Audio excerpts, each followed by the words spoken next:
Well, greetings all. I'm sitting here in a motel room getting ready to deliver a sermon. It's a little strange, but we suspended our church services for a period of time, and that's because we've been meeting in our house, and our house is sold, and we are now homeless. So Merry Christmas to all from the motel room in a truck stop. But God is good, and we continue. There will be more sermons from hotel rooms and whatnot, and I will keep you informed of what's happening in our lives and when church is going to restart. And I'll do that via Facebook and the newsletter and perhaps even in a sermon. Today's sermon finishes the series on character defects. And I know a few of you have been following that on YouTube, and I hope some of the church that wasn't will catch up there. Remember that I am an amateur counselor. And these are only my opinions based on many years of experience in counseling, as well as based on the Bible. I am what's called a faith-based counselor, and that means my counseling is based on my faith in the Bible, and I make no apologies for that. If you want professional help, which sometimes I recommend, then you need to go see a truly trained professional. But I would advise that most people simply need some common sense and maybe a hypothetical slap upside the head just to wake them up. So anyway, here goes. For our last sermon on this series, we're going to talk about low self-esteem and the corresponding depression. They're very closely related, and as well as the need to please, which we talked about in the last sermon. So you can go there for that. Let's start with depression. Depression is something that everyone experiences to some degree or another. Some people would deny it, but it's just part of life.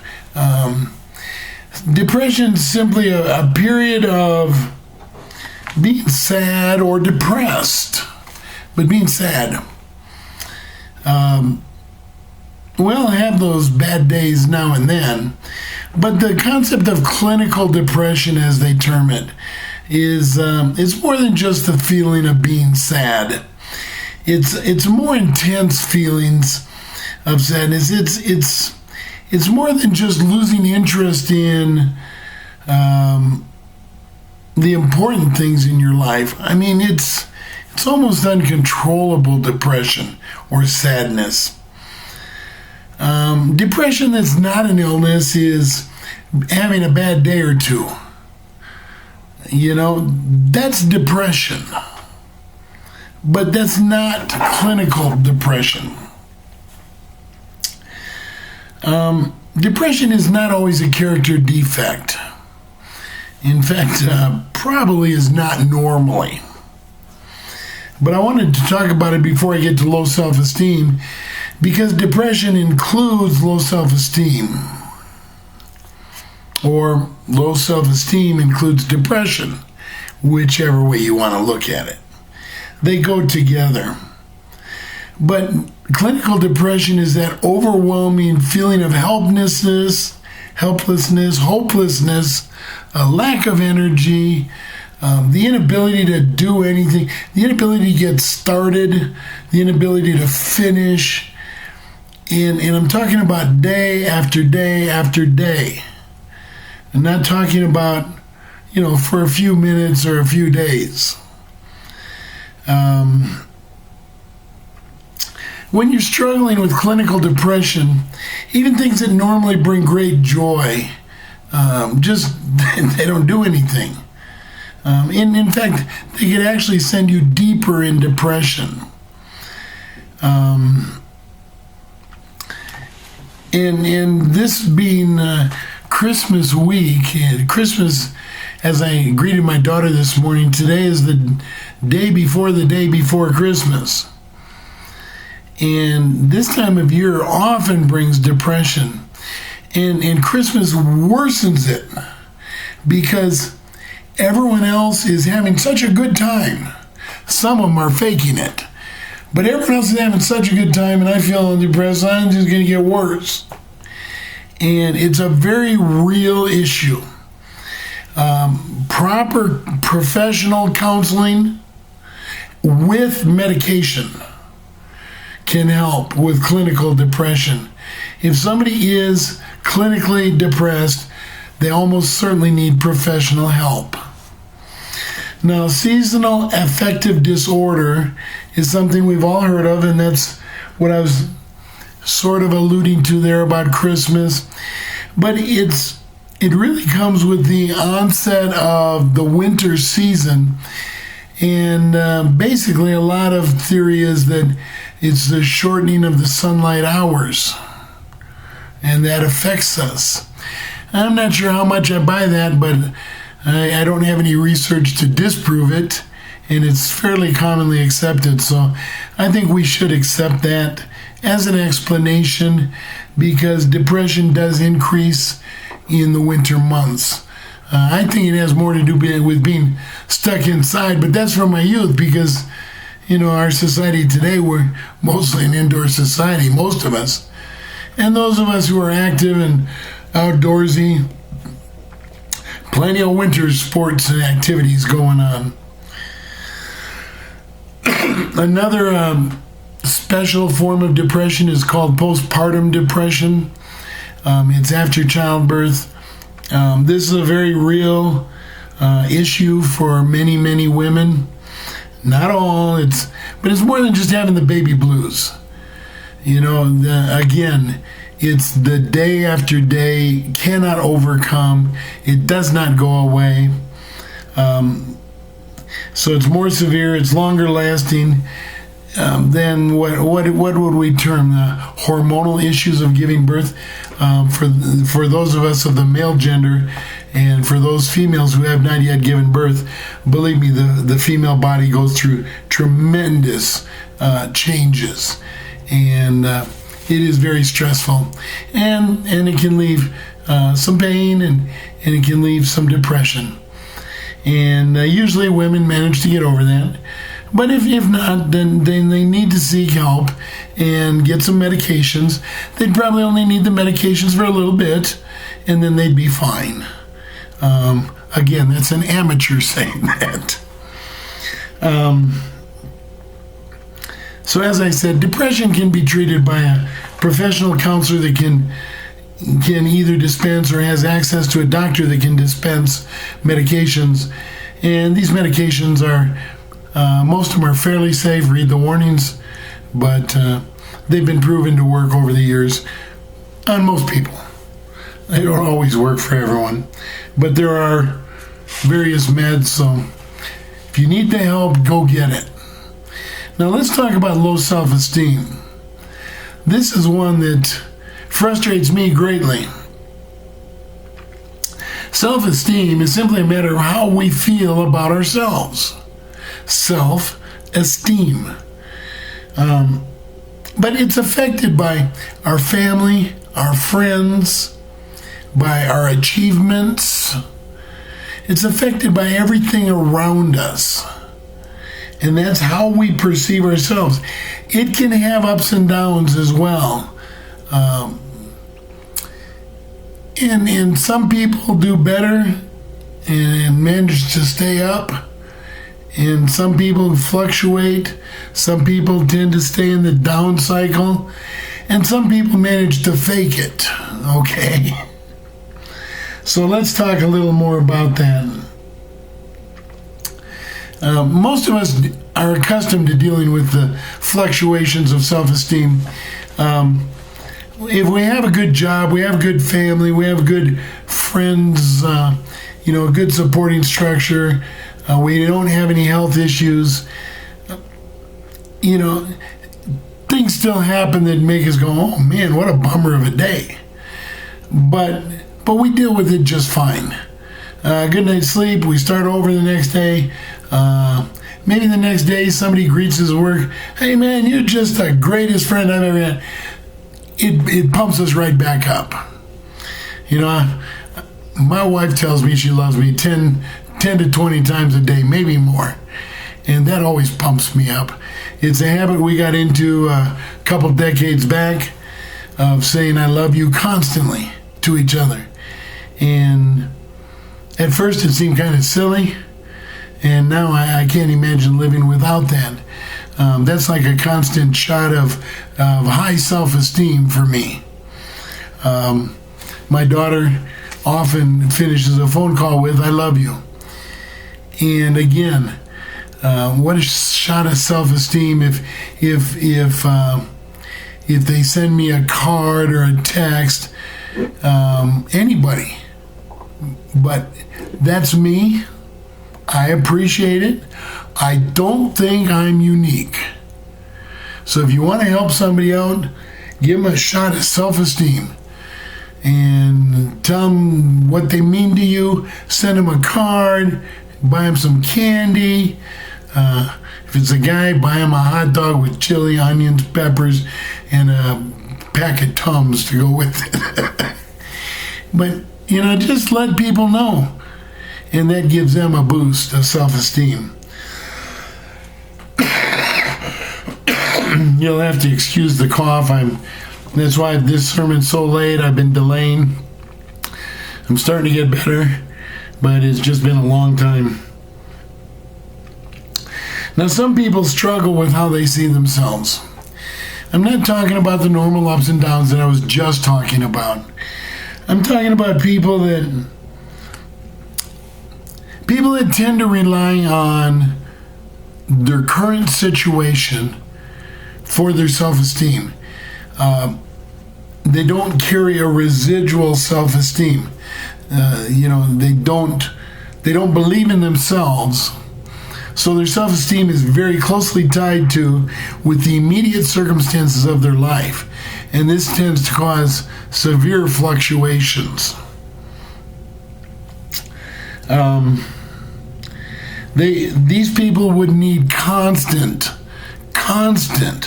positive reaffirmation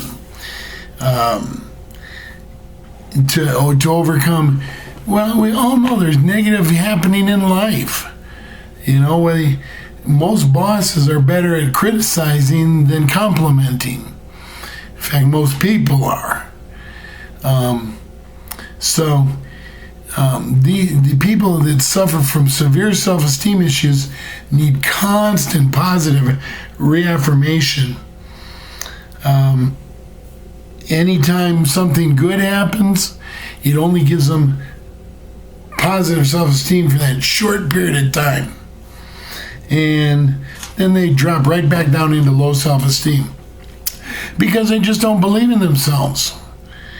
They're often guilty of negative self-fulfilling prophecies.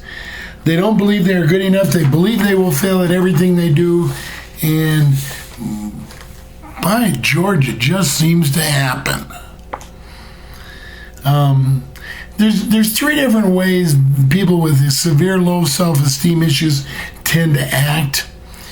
One, they might act like they're totally helpless. The whole world is out to get them.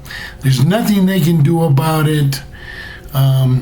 So they avoid making decisions on anything.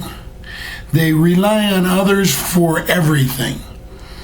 At the extreme, this is somebody that if you ask them if they want a hamburger or a cheeseburger, they say, I don't know. That's a pretty simple decision. But at the extreme issue, low self-esteem can be that far. These people are underachievers. They do not assert themselves. They tend to exhibit a great deal of self-pity. That's one kind of low self-esteem, the helplessness. I'm helpless, I'm hopeless, can't do anything, not going to try. Poor me, woe is me. Now the second major grouping of low self-esteem people would be those who act like they don't care.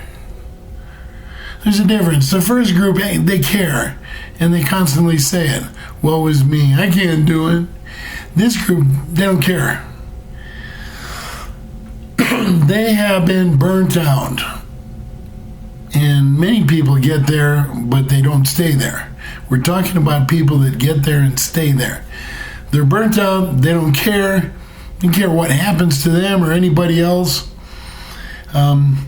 They may break the rules and break the law to prove that they aren't good enough to even obey the law.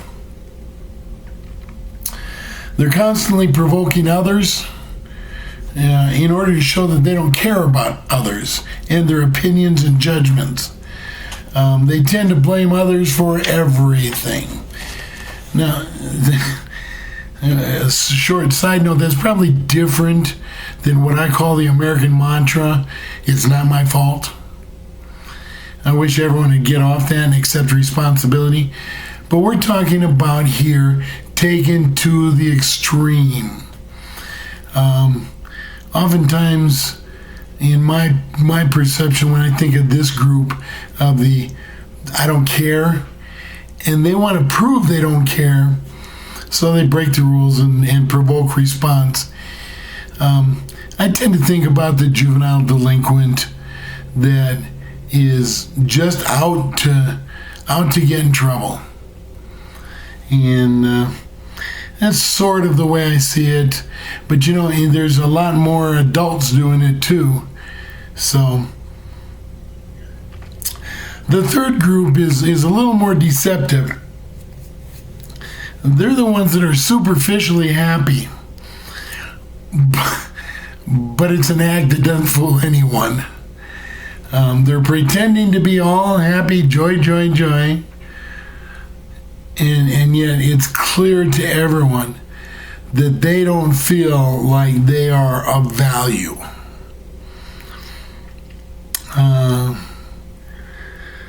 They also need constant reassurance of their value. This group probably tends to procrastinate.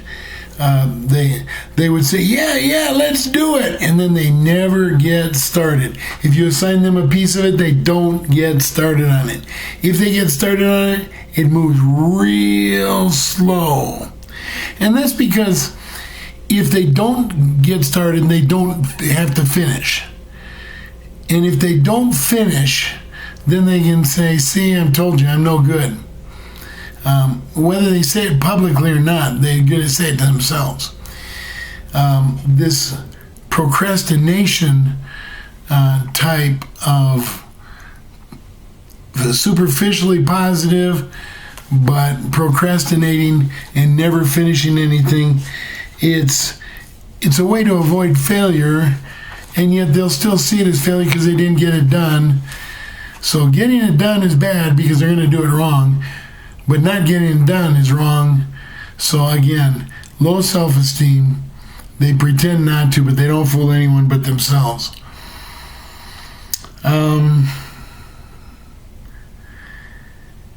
If you get them motivated, this person will tend to be very, very competitive in a perfectionist kind of way. And that's because nothing's good enough for them. And nothing they do is good enough for them. And so they try and do it perfect if you get them motivated to actually do something.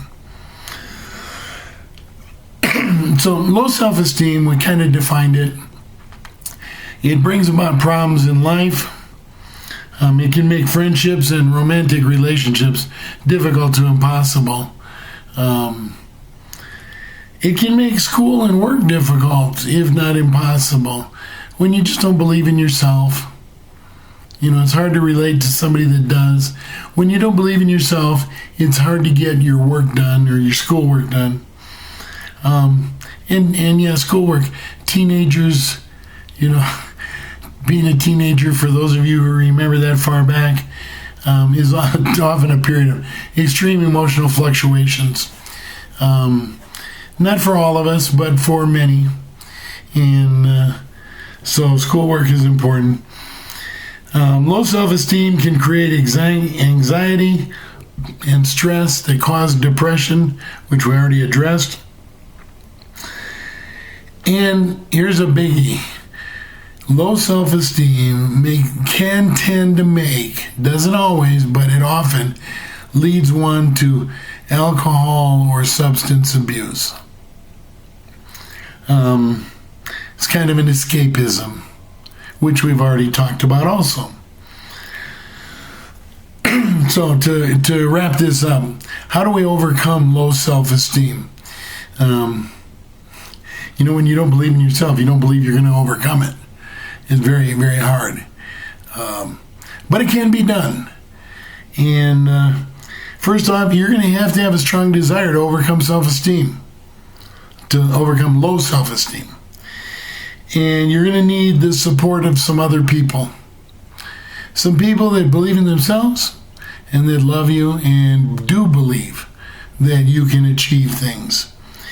You as an individual need to recognize the unrealistic thought process that you've been living with, and that leads to self-esteem, and you need to find ways to overcome that. You need to practice ways to overcome that. And if you don't suffer from low self-esteem, remember, this is how you can recognize and help somebody that has low self-esteem. Overcoming low self-esteem requires practicing recognizing value within yourself, and friends can be very helpful here. Ask them, what's my strengths? What are my values? They don't need to give you the negatives. You probably got those yourselves. But then you need to learn to forgive yourself for your own shortcomings. Recognize that we all have shortcomings. Some are better at hiding it, some are better at ignoring it. But we all have shortcomings. Some of us do have more than others, but that's okay. One of the things we taught our daughter, and I think I mentioned this under perfectionism, which her mother and I both have. She tends to have it. But remember, when you're dealing with low self-esteem especially, your best is good enough. Now, perfectionists have trouble learning that. So do people with low self-esteem. Your best is good enough. And remember that mantra and learn to accept it. Learn to accept that your feelings are your feelings. There's nothing wrong with having feelings.